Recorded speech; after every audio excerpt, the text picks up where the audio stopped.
Hello, everybody. Welcome to the Radical Candor Podcast. I'm Kim Scott. I'm Jason Rosoff. And I'm Amy Sandler. And today we have two very special guests, Ezra Rose and Davis Carter. Ezra and Davis were integral in the production of the Radical Candor Sessions by Masterclass. Ezra is a filmmaker living on Lenape land, otherwise known as New York City. They often focus on stories of queer and trans community, experiences of disability, and historically suppressed voices. Between 2018 and 23, Ezra worked with Masterclass as a coordinator, associate producer, creative producer, director, and interviewer, proudly contributing to classes with people like Roxane Gay, Robin Roberts, Mother Joffrey, and of course, the Radical Candor team. While at Masterclass, Ezra served as co-chair of the LGBTQIA+ employee resource group, where they were able to use their organizational skills, education in LGBTQIA+ issues, and their personal experience as a proud queer and trans person in the world to serve their community. They're currently working on a film about the rich history of trans community newsletters. Welcome, Ezra. Very cool. Hi. And Davis is a storyteller based in San Francisco. Davis is currently the head of content at the psychedelic therapy company MindBloom. Prior to that, he was a director of content at Masterclass, where he worked for over 6 years. And at Masterclass, Davis oversaw more than 20 projects, including classes with former President Bill Clinton, Metallica, Amy Tan, and of course, our very own Kim Scott and Jason Rosoff. That is quite a list of company to be kept with. I'm so curious. Yeah, tell me more about Metallica. In a past life, Davis worked in film and television and contributed to FX's Emmy Award-winning Fargo, Hulu's Emmy Award-winning The Handmaid's Tale, and the History Channel's Vikings. Welcome, Davis. Welcome, Ezra. Over to you. We're thrilled to have you here. Yep, thrilled to be here. Thank you so much. Yeah, thank you. I'm so excited. We had so much fun working on this, and we miss you. So it's good to be back together again. Couldn't agree more. So I have a question. Were either one of you all familiar with Radical Candor before we started working together? And did you have any conception or misconception about what it was? I'll let Davis take this one because I know Davis's answer is much better than mine, which is I wasn't. Davis. Well, yes. I mean, I was familiar with the Radical Candor approach and philosophy. It was actually something that our company made us aware of. I think it was a few years before we created our project together, but it was something that came up in kind of our company philosophy as something that we would adhere to and live as a value within the company, and was something that we brought into our performance reviews and things like that. We were constantly reminded of the optimal ways to give feedback, including context. I think they maybe even kind of adjusted the language slightly, but it was essentially driving towards the same thing. And it was something that I think the company did a good job of trying to live. I think, speaking candidly, it was something that wasn't always quite there, depending on who you were collaborating with. But I know it's something that we definitely strove to bring to even like a smaller team, if it wasn't something that was kind of going all the way up the ladder. So, do you think that there was sort of a tendency towards ruinous sympathy, towards obnoxious aggression, towards manipulative insincerity, or all three? That is a good question. I think it kind of, at least for me, depended on who I was interacting with. Yeah. And there were times where I think, for example, we would maybe even on like a shoot or something like that, we would be doing one thing and then we would hear later on that it had maybe ruffled some feathers somewhere, as opposed from getting it from that person, getting it from even my boss. And I was like, "Ooh, man, I didn't even know that I did that. I wish I could have heard it from the horse's mouth." Yeah. And so, yeah, really kind of varied from person to person. And I think, I don't want to speak ill of the team at Masterclass. I think a lot of people had the best. They were taking like active steps in what they thought was radical candor. And I think maybe on occasion would miss the mark. Yeah, I mean, it's easy to say be radically candid, really hard to do it. And one of the things, and Ezra, I want to hear your thoughts as well, but Davis, as long as we're talking about you and your thoughts with radical candor, like I'm going to solicit some feedback. because one of the things that I noticed that I did as we were working together is that we talk a big game about focus on the good stuff and talk, give more praise and criticism. But I felt like I was always sort of saying what needed to be changed, as opposed to I felt like I didn't give enough praise. So sometimes maybe I felt a little obnoxiously aggressive as we were working together. I don't know what was, and be radically candid. Like, you can tell, I can take it. I don't think that I felt that. I can't speak for Ezra, but I don't think that I felt that there was any obnoxious aggression. I think sometimes it may have even just kind of been a symptom of the limitations in our time, because we would have those interactions where we would set a call, we would be there to discuss some things. And I think the natural tendency is to look at the to-do list and check things off, saying we talk about this, and more often than not, it's a thing we need to navigate together. So it's, this thing came up and we need your approval on our approach to it. Or you advocated for this one thing, and unfortunately we can't do that. And so I think it may have felt as though that was kind of the primary lens through which things were being delivered, but it wasn't ever anything that I felt in a negative way. I kind of felt like we were just setting them up and knocking them down. And I will compliment you on your that you did give us praise, I think, at opportune moments. And I think, to be honest, if it was at every single call, it almost starts to become a little bit disingenuous, or feel disingenuous. If everybody's like, great job each time, you're like, am I actually doing a great job, or are they just saying that? So, I mean, that was my kind of my view on everything. But I'd love to hear if Ezra had anything that they thought. Yeah, it's an interesting question, Kim, because it's the function, the way the kind of process functions is that we are constantly seeking, we need your kind of guidance, because we're making something to distill, what you've created and what the Radical Candor team has created. And so in those moments, we have these condensed times, or, these moments going back and forth in a Google Doc. So what we really need is, like, to facilitate the process to move along is, just what's not working as much as possible. And so we're both kind of trained, all of us are trained to be able to handle that and a very kind of like take that in our stride, because our goal is to make the best thing that like takes what you've been doing and make that educational. And so all of that information was always so valuable. Like it was always, for me, I was like, oh, that's information. It's great information. It's great information. It's never like, oh, my work is terrible. It was always so useful. So Your work is wonderful. Yeah.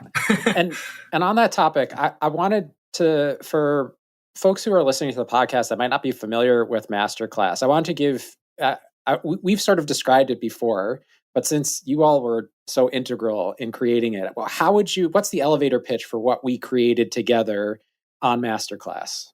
You're gonna have me. I'm such a stumbly talker, so it's gonna be a terrible elevator pitch. It's good. You'll get what you get. We got 100 floors. Okay.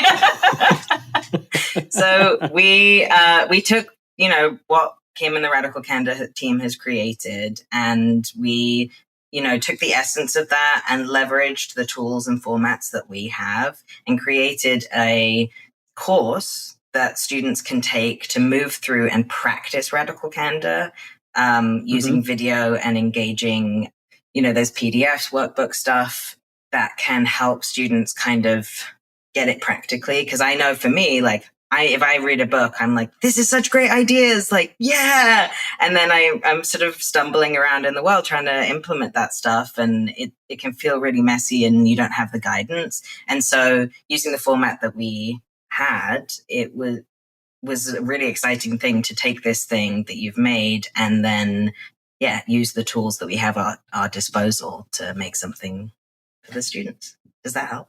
Yes. It does. Okay, cool. It does. That's a great description.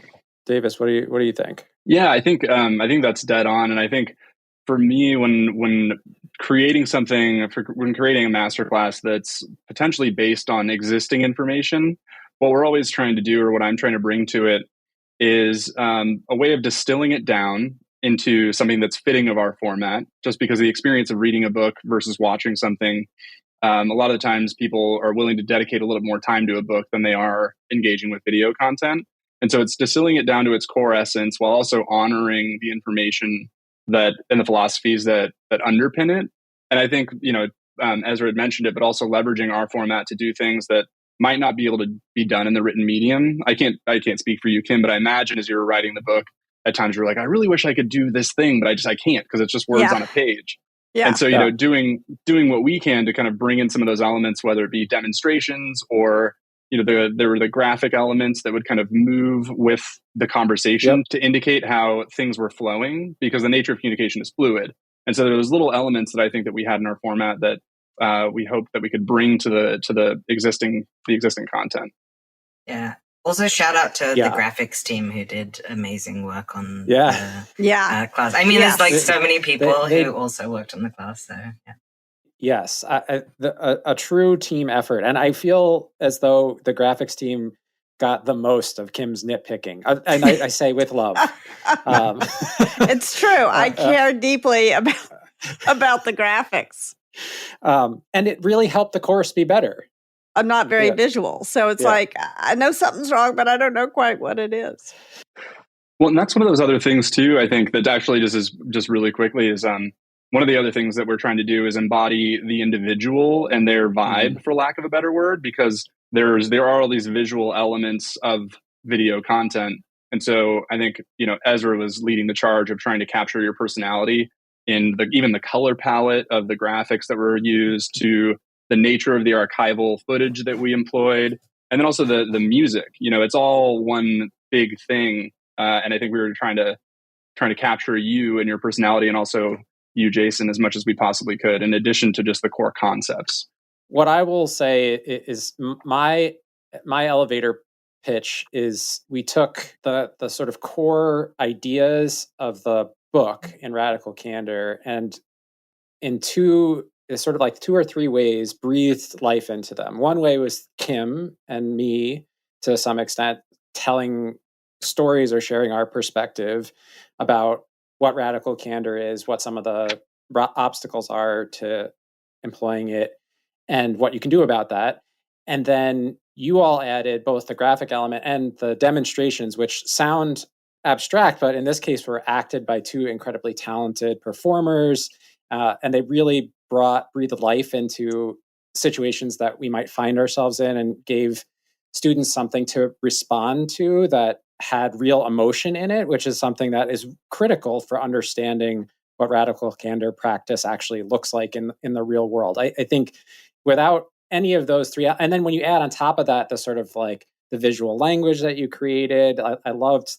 People who take the masterclass will notice there are these sort of like geometric shapes that interact with each other in a very playful way. That was really cool, as well as the sort of the subtle audio language that was created, the soundscape, the music, and how all that stuff worked together. I really love the way that it all came out, and I feel like it did a great service to Radical Candor, and I'm hoping that it did a service to the subscribers of Masterclass and gave them an opportunity to see some content that, even as you said, it already exists in the world, but this is just a new way of interacting with it. So I'm incredibly grateful to both of you and to the huge team of people that worked on it. I remember getting on set the first day that we were recording and being like, there's like 100 people here. Yeah, how many people were there? It was incredible. The thing is, our crew, is enormous. And then, so that you see like sort of, I don't know, maybe there were 40 to 50 people there, Davis, that day. Like that. And then, I'm like, I want to run through all of the names of the people who worked on the finishing of the class, but there are many names and it would take up the whole thing. So it's like, I don't know. I'm like, oh no. But it's a really, really huge effort of people. If you think about the graphics team, there's like at least 4 or 5 people who are doing that. And then there's the editors and it's remarkable. Yeah, I think if you like zooming all the way out, I think in terms of the amount of people in Masterclass that would have touched this project, there's the crew of probably 30 or 40 who are usually, they're largely contractors. So the set designer, the caterers, the gaffers, all those people. And then there's our internal kind of producing crew, which would be me and Ezra and also our associate producer. And so there's a 3-person crew. And then with the graphics, at least 4 or 5 people, even with the insights. So when we have our team that helps us beta test the concept or the content before it is actually launched, and we figure out what's working and what's not working, there's 2 or 3 people on our insights team. The edit team, the people who are actually in the bays editing it with Ezra, is 4 people. And then we also have our partners in marketing and PR who help launch the project and get it out into the world. I think, so all told, it's around 50 or 60 people, I think, that would have touched this and helped make it what it is, in addition to you, of course. And there were some writers as well who helped us with the, kind of putting together the script, right? Yeah. Yeah. And then you all were, we also threw sort of, I don't think you've done this in other masterclasses, but having Lily and Roberto there to act out some of the stuff I was very grateful to you all for being willing to do that, because I think it added a lot, being able to sort of watch Radical Candor go right, and also maybe watch a couple of Radical Candor train wrecks and how to recover from them. Yeah. And that was something, that as Ezra and I were talking, just catching up a little bit before this, that we were saying we were so appreciative of your advocacy for also, including them, but also making sure that they were present and it throughout the entire project, and that it wasn't just the Kim Scott show, because, the nature of interpersonal relationships is such that it's not a one-sided thing. And so, we really appreciated that you just advocated for that throughout the process. Yeah, it was really fun, and I think it makes the ideas come to life if it's not just the Kim Scott show. And I don't want to make this too wonky, but I'm really curious. How did you keep it together? How did you keep the train from constantly going off of the tracks? 60 people is a lot of people to coordinate. And then you have the intense coordination of the few days that we're actually on set together and making sure that you actually get everything that you need. I think this is a thing that many people in our audience often struggle with, is how do you think about these things in a way that doesn't drive you completely batty? Ezra, I'd love to hear your response on it. It's not my first rodeo. Yeah. I've done a few of these, as you know. Over that time, of working in this format, I have come to really deeply believe that everyone is doing their best, and everyone they're trying and they're bringing what they can to this process. And so that helps me keep any kind of feelings about my own kind of frustrations or whatever I ever might have really at bay, because I'm I want to facilitate everyone to do their best work and to feel good being here. And I also want everyone to be able to go home and make dinner with their family and not be that was a bad day. I can't control all of that, but it's nice if you can make it a positive experience. And so I don't ever conceive of it as being a control thing. I'm not I've got these 60 people to keep, to manage. And it's always how do we facilitate the best time we can with 60 people? And then I'm also just very organized. So that helps. Yeah. This is this is the asterisk in the manual that you read, which is have a decade's worth of experience as a plumber and then install the drain underneath your sink. Exactly. Yeah.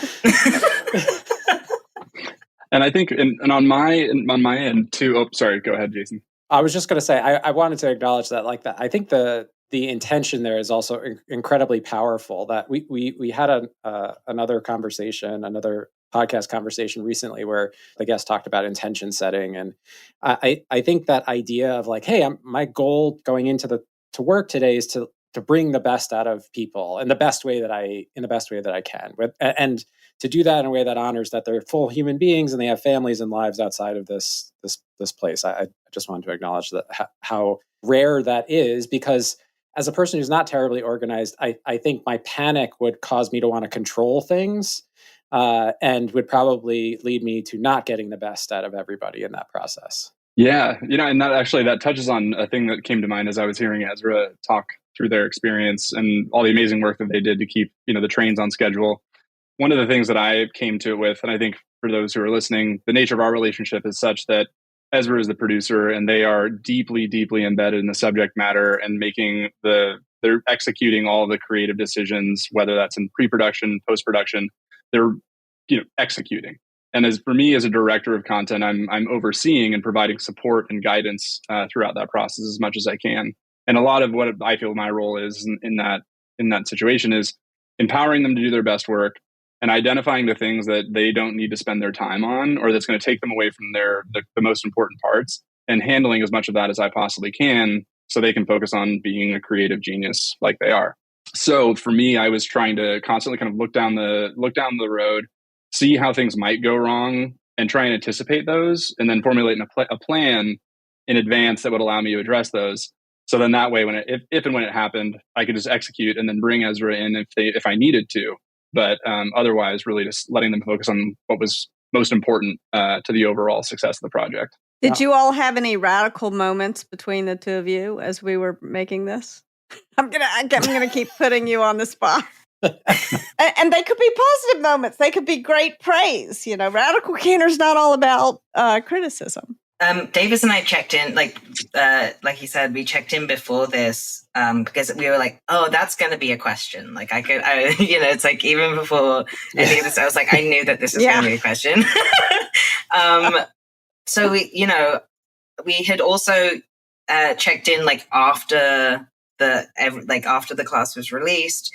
We kind of talked about it and debriefed it. And I've said the same thing every time. I'm like, Davis came into this so open and willing to receive feedback that the kind of the immediacy of it was it was just like in the moment all the time, because he was always like, please tell me, that I never felt that it was going to be difficult to do, that I wouldn't be able to share things that weren't working.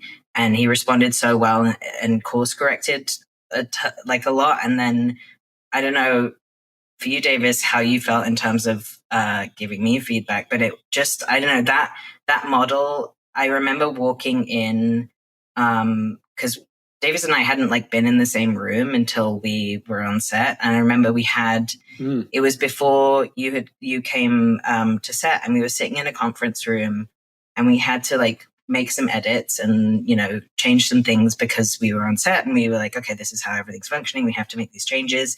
We have a couple of hours. We kind of have to do this in a way where we're going to be very like, it's going to be feedbacky, if you know what I mean. Yeah. And I just remember feeling so comfortable and confident that we could get this done together because it was so easy to just go right into that.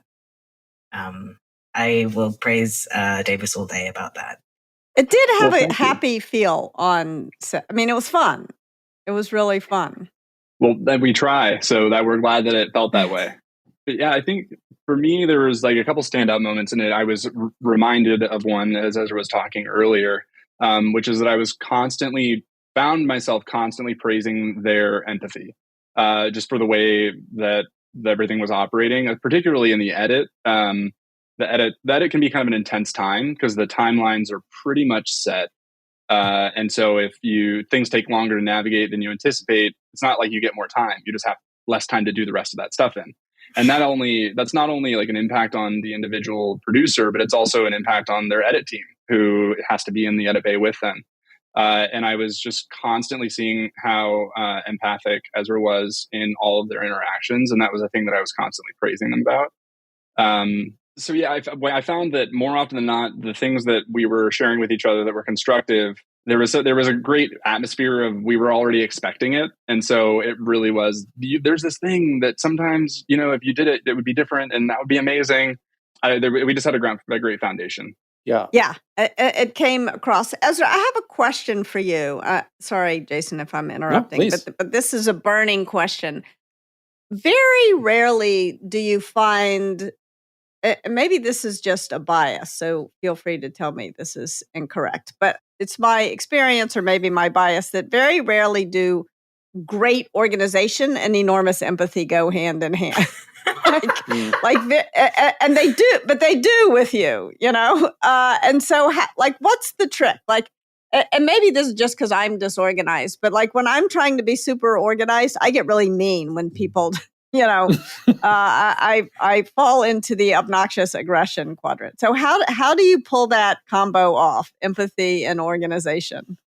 And am I just being unfair to organization? No, I think that's a really, really interesting question. Something I think about in therapy a lot. It's you know what it is? It's I'm not naturally organized, but I think that the empathy thing is first, that I actually have empathy for myself.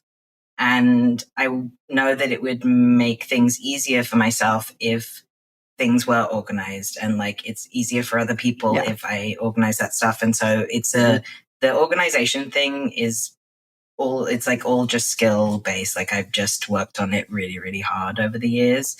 Because you can ask my parents. I don't think I was like that as a kid. It's definitely something that I've developed as a means to facilitate more ease for myself and for other people. And also to ending, to getting home for dinner, Yes, it's so important to me that people can get home for dinner. Yeah. I love that. Kim, I wonder if it has to do with the fact that for you and I to organize something as complex as this project, it would drain us of our energetic reserves, because it's not something that we're naturally drawn to. And so we become very precious about the organization thing that we did, as opposed to realizing what Ezra just so skillfully described, which is that organization exists in service of the human beings that it's helping to organize. The only purpose is to make it easier for people to do the things that have been organized. And if you bring that as if that becomes an exercise in stress, you're actually making it hard, it's working across purposes. Anyway, so maybe it's not organization in general. Maybe it's people who have a hard time organizing things make organization stressful, as opposed to an empathic or empathetic exercise. Yes. Entirely possible.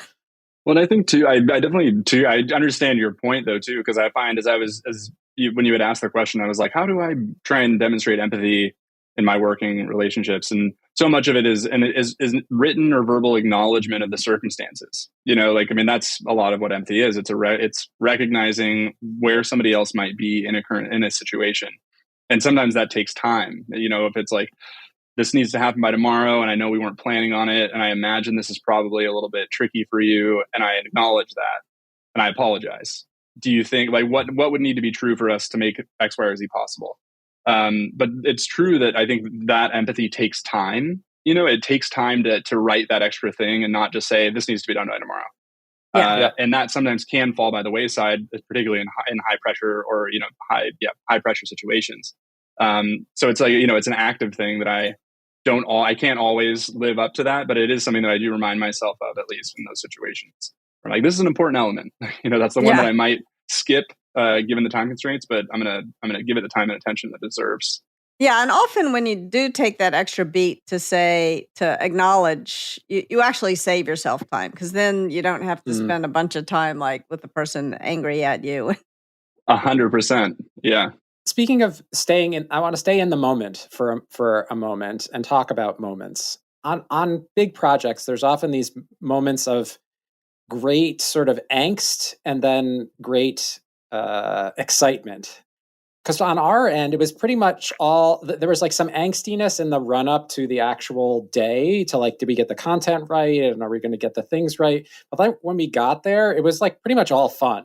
Being on set with you all, that process was great. And especially as we started to see the stuff come out of edit, we remained confident that things were moving in the right direction. But I imagine that cycle might have been different for you all. So I'm kind of curious, what was your sort of high moment on the project and low moment on the project? I think for high moments, I would say that there was one that was collective. And I think for me, one of the best parts of this job is when you're in a collaboration that's just humming along. And I think that was something that, that Ezra had mentioned earlier, but it just makes the whole thing easy. And so you can look back on it and essentially be like, that was all pretty great. And so, I mean, that is a Mm-hmm. huge high moment to be able to reflect on something and have that takeaway.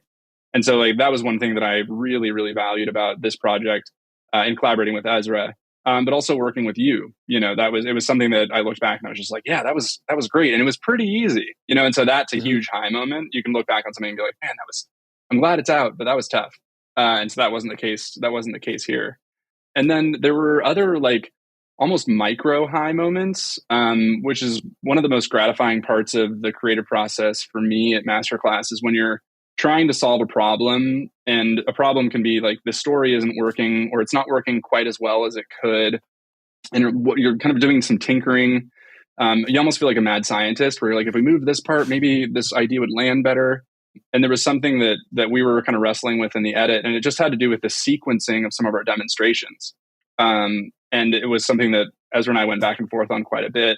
And we found ultimately that with the demonstrations in which we were trying to illuminate the impact of something, and what we found was that it worked better as a moment of revelation as opposed to reiteration. So we had originally, Kim saying, here's this thing that can happen, be careful, and then seeing it again, and when seeing Kim again and saying, did you see what I was just talking about? And it felt a little bit almost redundant. And we're like, man, it seems like that should work right now, but it's not.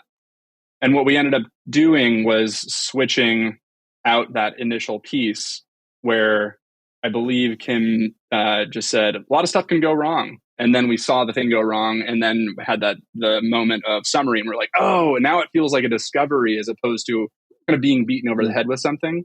And those little moments, I think, for me are really they're really fulfilling and exciting. Kind of a weird place to take that, but no, it's so perfect. true. I think the order in which you say things really matters. And it's not always clear what the right order is until you've got the pieces done, and then it becomes more clear. Yeah, and I think and also with a different relationship, if Ezra and I hadn't had the relationship that we had, that tinkering and that experimentation could have been really tricky because there's ego involved potentially. One person might really feel strongly that it's done the other way, but when you have two people that are open to experimentation and no ego around whose idea is better or whatever, then you can ultimately get to a really great result. So yeah. There's also a thing in there, Davis, about like the way that we talked about that, because like just offering some praise, like in the way that you, when we were going back and forth through it, because a lot of this stuff also, for everyone listening and everyone in the room, we're sending things back. We're not actually face to face. And it's sometimes, Davis always made himself available if we needed to talk about it. Like, if it was 5 minutes in between things, like that was really great, but we didn't need it a lot of the time. But in like a note or explaining something, it was always like very, very clearly outlined what he was thinking, or like even if he was like, I don't know how to solve this is why this thing like isn't working, or this is why I need this thing to be differently, or it needs to be differently. It was very clear, like, so we weren't having to do a ton of back and forth. So yeah. I think that for me, one of the things that was most fun about this project is at a certain point, I felt like we were putting ourselves in your hands, and we were in very good hands. And that to me is the thrill of collaboration, where you realize like I care deeply about this thing, but there are other people who have skills that I don't have who can help bring this idea to life. And that is really thrilling to be able to do. So thank you all for that. I felt like I just had to show up and be present, and that was a great relief. Kim and I talked about that a bunch, just how much we trusted in our collaborators. And I think it's the kind of project that Radical Candor could never have gotten done on its own. It's very rare that people get an opportunity in their careers to collaborate on something that is literally impossible without collaboration. Yes. Oftentimes we're collaborating on things where we're like, I probably could have written that myself, or I could have made that myself, or I could have taken that photo. Like we imagine ourselves as being able to somehow have done it on our own, and we're comparing. It's the grass is greener problem, right? You have this fantasy where the grass is greener. And this was a completely different situation. And it reminded me of like the incredible value of human collaboration, because literally it was impossible. Like there's no way for us to have made it happen without collaboration. And I think on other episodes of the podcast, we've talked about the collaboration tax and how that can be so difficult. And I think it's sort of a beautiful thing when you actually get to experience collaboration that is essential to the work, without which it would not exist. As you were talking, Davis, I was like remembering that feeling of looking back and being like, wow, it just wouldn't have happened without it. Yeah. And that's a unique experience, and one that I've gotten to have a few times since I joined Radical Candor. So I feel very fortunate for it. And I want to acknowledge that I had a major collaboration fail with this class, which is that I didn't bring Amy and Brandy. And I thought I was Amy was working on a book and Brandy was really busy. And I thought I was, being nice. But I think it would have been better if we had brought them in earlier on the project. So I want to, especially since you're both on the call, I want to offer myself some self-criticism on that, because none of what we do could we do without the two of you. Yeah, and it would have been great to have those voices in the room. There was such a great kind of a collaboration, like environment or atmosphere of the yes anding. I feel like there was so much of the yes anding happening in our Google Docs that were going back and forth, and they were just so much stronger for it. I don't want to put you on the spot, Amy and Brandy, but I want to offer a moment if you want to say something to criticize me. Well, I think just from this conversation, I feel sad that I missed out on all the fun and the creativity. I don't know if Ezra and Davis know, but I did go to film school after business school. So these kinds of projects are especially interesting and exciting to me. And having been very involved in some of our other digital content. So I would have loved to have been involved. And Kim, I think part of your desire for this was being protective of our time, which is coming from an intention around sort of honoring what you hear as each individual sort of team member's priorities. And I think also probably, and maybe this is overstepping or overstating, but to what Jason was saying about the collaboration tax, I think there is also some art and science to how many people are involved in a project and how additional voices, while they might be wonderful and helpful and fun, it does start to, expand potentially time, et cetera. So I think given your desire for efficiency and tight timelines and, the extent to which this was already a very big project, I totally understand it. And just hearing about this and getting to see, Ezra and Davis, I do feel like, it would have been fun. I think it absolutely would have. And Brandy, I just want to acknowledge like that. I do feel strongly that your voice is influenced, even if indirectly. Like I would often think of like what Amy or Brandy might think of or do about like a particular challenge you're having in the script, or like, is there a better way or more creative way to approach this? Or like, what would be a fun way to like, how could we bring levity to it? Like I was often influenced by thinking of our other collaborations. So I want to say that your voice was in my head, if not in the room. I see that as a sign of success, Brandy. Yeah, it is. Yeah, I would just say I feel like I was involved intermittently. I think I took the first call with Masterclass to discuss if we were going to do the collaboration. Yes. Then I was out of it for a while. And for me, I'm also just learning that I didn't know, Jason, that you were a disorganized person. I'm shocked. But I am a very disorganized person also. So it's more, I was also involved in editing some of the text and with the social media. Yep. But because I'm disorganized, I like to know what's happening.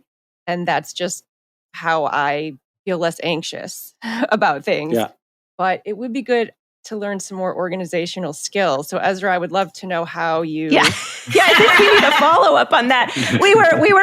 We were talking in the chat, like, so is everyone on the Radical Candor team really disorganized? And apparently the answer is yes. Nora is not disorganized. At least on this call. No, Nora is highly organized. Exactly. I feel like Nora and Aaron are very organized. Aaron Yes. loves spreadsheets. So to me, that feels organized. Very organized. I just want to add one other thing, which, in terms of radical candor and caring personally and knowing what different people, sort of what care personally looks like. I think for me, and I share this more if it's helpful for listeners, is that for me, asking my opinion, my perspective is a way of showing care. So even if I'm busy, if somebody says, hey, we would love to get your perspective or look at this, that for me is a sign of care. Whereas I think Kim, not asking me is like you don't want, right? Right. So I actually often will not include you in certain things because like that's sort of in my head. So in my mind, I think you are doing sort of your care personally for me. And then my care personally is like, I would actually like to be more involved. And so I just want to acknowledge, I think that's such a unique thing, and to know for different people, where that sign of like, oh, you did so well in this project, I'd love to get your perspective on this. And that is one of our go-to questions that we will often have folks ask, which is like, hey, here's what it's kind of like what Ezra and Davis were talking about. It's like, hey, here's what I'm trying to do with this scene. I'm trying to get it to be more revealing versus redundant. Like, what's one way you might have thought about it, right? And so folks often like getting that additional perspective as a way of showing care. And Kim, I think you have a different take on that often for yourself. Yeah, but it's my job to treat you the way you want to be treated, not to treat you the way I want to be treated. I'm learning slowly. But I appreciate being asked, and it just you walk the walk. And sometimes fall down flat on my face, but that's okay. I mean, that's part of walking. I think if tripping wasn't part of walking, it would be a lot easier for many people. I want to wrap the sort of core of the conversation. What have you taken away from our collaboration that's sort of stuck with you? Like, what's something that you carry with you into your new roles, on your new projects, or just into your life?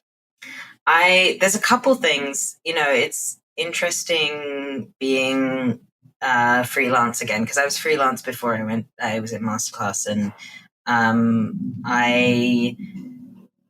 in my experience, I was also, I came up kind of like as an office PA and a production coordinator, and producing smaller things. And in that world that I was in, there's very little feedback. If it is, it's obnoxious aggression. That's kind of the way I came up, right? That was like how I was raised, and in that world. And I definitely saw something I didn't appreciate. It didn't deter me to work on the thing because I love filmmaking. But I did have a lot of questions about why we were working this way, And then coming into Masterclass, which was my first experience working full-time for a company where, Davis talked about how there was, there were feedback models inbuilt, and I felt almost like a sort of like a shelter dog. Like I felt so uncomfortable around the idea of feedback. I had to really, really work to be like, oh, okay, I can give feedback and it will be received and I won't die, or I can receive feedback and I can incorporate it and it's like so useful. Like that's actually the thing I was looking for. And so returning to the freelance world and with, those same feelings about wanting people to be able to go home and have dinner, I feel like a lot of this work has offered me even more ways to do that, and not just kind of rely on things like ruinous empathy and manipulative insincerity, because I was so horrified by this obnoxious aggression that I would often fall into those two quadrants. And so I feel like I have more options, it's funny that the quadrants, they all exist as the same size, because in my mind I'm like, oh, Radical Candor is much bigger. It's a much bigger space in my mind. Right. there's so many more ways to be helpful to people and to, facilitate a better experience and make it easier for people to do their best and to bring their best work. So yeah, thank you is what I really want to say. So well said. Yeah. I think for me, it was, I think the importance of giving feedback is something that really cemented itself in my mind throughout the process of making this. And I think, our company they had written up the Radical Candor information and put it on a wiki for our company, being, talking about like, when you give feedback, do it this way. So it's something that I was exposed to, but I, admittedly wasn't necessarily living. And I think I was living a piece of it because I had a manager who was very smart and did a lot of mentorship. And one of the best things that they ever taught me was the importance of asking for feedback. And I think some of the most important things that I've learned about myself and my career and the way I do things, the best tools that I've gotten have come from those moments where I've said, I just wrapped something with somebody or whatever it might have been, and it said, we just finished this. Did you notice that is there anything I could do better? And people have been like, you did this thing. And I was like, oh, I had no idea. And that's a thing that I carried with me. So I was living part of that. And it was really valuable for me. But I think the experience of creating this, again, really cemented the importance of giving feedback. Because it's almost just selfish if you're only asking for it and you're not giving it. And I think Ezra and I had a really wonderful relationship. And it was one where I felt as though I was a mentor and trying to help give them as much guidance as I could in things like directing, which was relatively new to them at the time. But the more that I was able to see them immediately act on the feedback that I was given, I was just like, oh, that's right. Yes, giving it too. Look at the improvement that we've seen just in this short amount of time. So that's, I think, would like to think that I've walked away from it embracing both the components of giving and receiving. Love it. Very well said. Such a pleasure. Such a pleasure working with both of you. And what a fun result. Like, I am proud every time I watch the course. I feel thrilled by it. So thank you. Yeah, that's the highest praise we can get. Yeah, it's nice to know that what we made is out there and people are getting access to it. It feels really great when you can just recommend something wholeheartedly that you've worked on. There's no wince. Yeah. No, and I get notes all the time on LinkedIn. Oh, I saw your masterclass. It was really helpful. So thank you. Yeah. It's helping people walk the talk. Because it's easy to say, be radically candid, very hard to do it, and very hard to teach it. It's like, I think most people do not have a habit of radical candor. So building that habit is key. And I think one thing for me too is one other takeaway that I've had is that I really applied it to my personal life as well as my professional life. So if that's one thing that I could advocate that people listening to this do, it's not just meant for the boardroom. It could be for the living room as well. And it's something that I've definitely employed with my wife, and it's been so helpful. Where you just say, can we pause just for a second, and then it doesn't snowball into something where there's resentment or whatever it might have been. So that's another thing that's been really helpful. That is a perfect way to tie a little bow on this conversation, I think. I totally agree. I can't express my happiness that we finally got to have this conversation and that people out there will learn a little bit more about the two of you and about the work that we did together. Like I said, I'm incredibly proud of it. And I'm hopeful that people who listen to this conversation will learn a little bit more about and appreciate a little bit more about the actual work that we did, but also just learn from the two of you, because I feel strongly that both of you sort of walked the talk while we worked together. And it sounds like it's continuing to have a positive impact on you. And for everybody out there listening and thinking, I have this problem in a relationship and it's outside of work, does radical candor apply? I think you can hear Davis's recommendation to give it a shot. See if it helps, because it really could. So thank you both for being here. Thank you for having us. Yeah. I'm so glad that our pleasure. We did this. And I'm just really grateful to both of you for making the space for us to talk about this. It's we don't often get to, and so it's a real treat. It was so much fun thinking about the experience again. Sometimes when you wrap something up, it's in the rear view and you don't think about it a lot, but this was wonderful to have the prompt to dive back into this and think about it. It was a pleasure. If you haven't already, sign up for Radical Candor on Sessions by Masterclass at radicalcandor.com/masterclass. To see the show notes for this episode, head to radicalcandor.com/podcast. Praise in public and private, and criticize in private. And if you like what you hear, go ahead, rate and review us on Apple Podcasts. If you've got criticism for us, email it to podcast@radicalcandor.com. And since we've got some experts here, Davis, Ezra, anything more that we should add or take away from our sign-off at the end of this podcast? What would you edit? What would you add? What would you delete? The ones where people, you can do where can I find you? Or like, what do you have coming up? I always like those because then you're like, oh, I can look this person up or, yeah. Oh, cool. So is that a question we want to ask you? Yeah. Where can we find you? What's going on? Tell us everything. Well, you can. I love that I just orchestrated that for myself. Yeah, I didn't do that. I absolutely didn't do that. I can be found mostly through my Instagram, actually, which is at POSLE, pronounced Posel, and or my website. Can you say that again? Pronounced Posel. It was a nickname when I was a kid. And then my website, which is ezrarose.me. And I'm working on a documentary, so that's fun and cool, and I'm excited. Very cool. So if you're making a documentary, hire Ezra. I will say it. That way Ezra doesn't have to. Yeah. Davis, how can folks keep in touch with you? So that'd be great. My LinkedIn's probably the best one, and you can just look me up, Davis Carter. I think I'm probably the only one. Excellent. All right. Thanks, everybody. See you next time. Thank you. Bye. Bye for now. The Radical Candor podcast is based on the book Radical Candor, Be a Kick-Ass Boss Without Losing Your Humanity by Kim Scott. Episodes are written and produced by Brandy Neal with script editing by me, Amy Sandler.